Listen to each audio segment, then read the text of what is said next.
Hi there, this is Sheena Rowlands and today I'm sharing with you my latest layout for Hey Little Magpie. And for this layout I'm using the Simple Stories collection, Cider and Donuts. So for this layout I decided I'm going to make a bit of a circle layout, so I brought in some of my circle templates and I'm just deciding which one I'm going to use. So I draw a pencil line using this template and then I take this off camera and I'm going to sew it on the sewing machine. So I've gone around that a number of times, 5 or 6, maybe even more, in a dark brown cotton because there's quite a, obviously this is an autumnal range and rather than use black, I decided I'd use brown this time.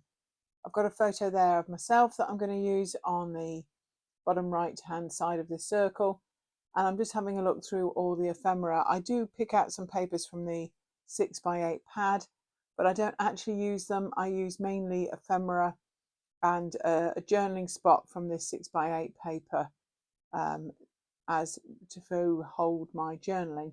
I do like the one with the acorns on, but I actually pick a smaller one to use for the final layout. So I've got a lot of ephemera there in the tray on my left, and I'm going to have a little look what's there. Some of it's too big for this circle, and those bits I'll put aside, but I'm going to have a look through. There's some really nice flowers and some really nice leaves. I've got some nice pumpkins there. The photo of me is taken at a pumpkin patch a couple of years ago. I'm actually sitting on a pumpkin, and there's pumpkins on the bales behind. It's one of those places where you couldn't get away from them. They were everywhere, lots of different sorts. And we took lots of photos on the day, so I'm going to use this photo, and I'm definitely going to use some of the pumpkins in this collection, and I might even use the word pumpkin in the title there. I'm just having a look at the sticker titles, words, but actually I might go with the one that is in the die cut pack, and then I'll tweak it again as I go further forward. So I've picked out some of the bigger flowers, and I quite like that title of Hey There Pumpkin as I'm sitting on one at this pumpkin patch, and I'm looking at some of the leaves and extra bits that are in this collection. There's lots of choices to be made. I want to bring in some of the new dies that is at Hey Little Magpie. I've got some stamps there as well. Not quite sure which ones I'm going to use yet, but I'm going to bring them all in and see how I go. I would recommend that you check out the new dies. I've got the long stem leaves there. I've also got some of the other sets. Some of them are new. I've got the embossed leaves.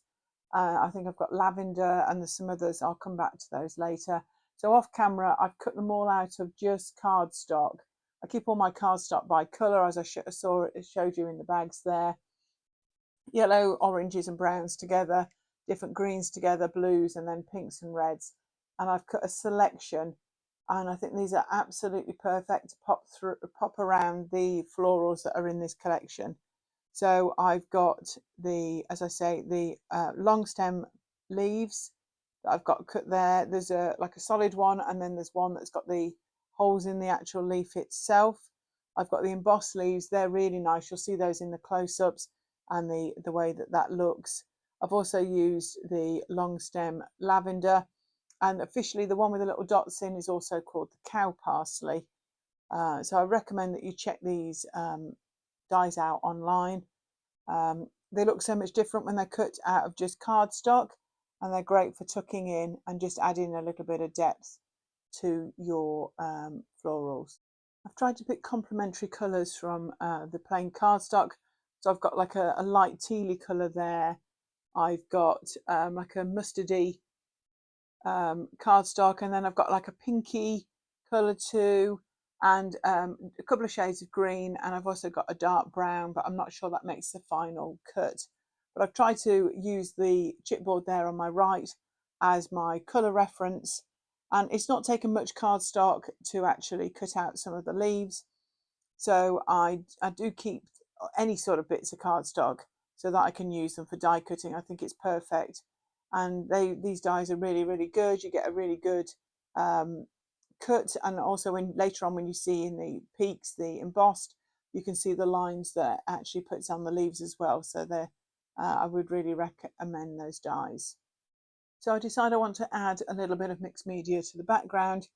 I don't want it to be too obvious, but I feel like it needs something.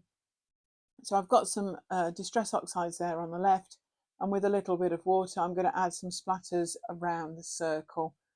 I've got two paintbrushes there, one is very fine and one is a little bit thicker, and the finer one gives me smaller dots and the thicker one gives me bigger dots. I've, I've I've used an acrylic block as my base just so that I can put the oxide ink on there, so I can mix it with some water. It makes it easier to clean off, and then I can try another colour. So the two main clusters, I've put the main bits of it already together with a bit of double-sided tape so that I can keep lifting it over. There's nothing more frustrating than doing some mixed media and finding that the main bits of your layout are covering it completely. So I recommend that you take your time when you do some mixed media and you keep bringing bits in just to double check what you're going to cover. So I've got this kitchen roll to hand, and I keep dabbing off the ink when it's wet. One, I don't want it to be too dark, and secondly, I don't want it to warp the paper, because obviously you're adding water to the cardstock. So by actually taking my time and also rolling off the colour, it keeps it quite subtle. So you can see the splatters a little, and in the close-ups you'll see it more clearly. So I decided I'm actually going to start to add the clusters now. So I'm going to start with the one that was upper left, and I'd obviously stuck the main body of it together so I could check the mixed media, and I've added a couple of bits below it as well. So I'm just going to try and get this photo in position. Obviously I'm meant to be adding them to the circle. It's going to cover up some of the stitching. There's a few gaps in the cluster, so you can see the stitching a little. I'm popping some foam pads under some of the shapes just to lift it off the cardstock. And now I'm going to actually make some choices. I made some decisions the first time, but now I'm going to add some wet glue and get them stuck down. So this is a mixture of die cuts from this cider and donuts collection, and some of them in these are Hey Little Magpie exclusive metal dies. The long green one there is the lavender that I've used. Long stem lavender is the name of the die, and these are the embossed leaves that I've just added in that bit, and that's the cow parsley there. So you can see when you add them all together, they work in combination. They've got, because of the autumnal colours, mixing up the shapes there, really just adds to the cluster. Do check out this collection and more at Hey Little Magpie. They've always got all the new collections as they come into store, so it's worth making a brew and having a look around and see what takes your fancy. Also have a look on YouTube. There's a number of designers from the team that are creating videos, so I'd recommend you subscribe to our channel, and by all means give a thumbs up for any of the videos you like. But any comments you've got or any questions in the comments, and we'll come back to you with any help we can give.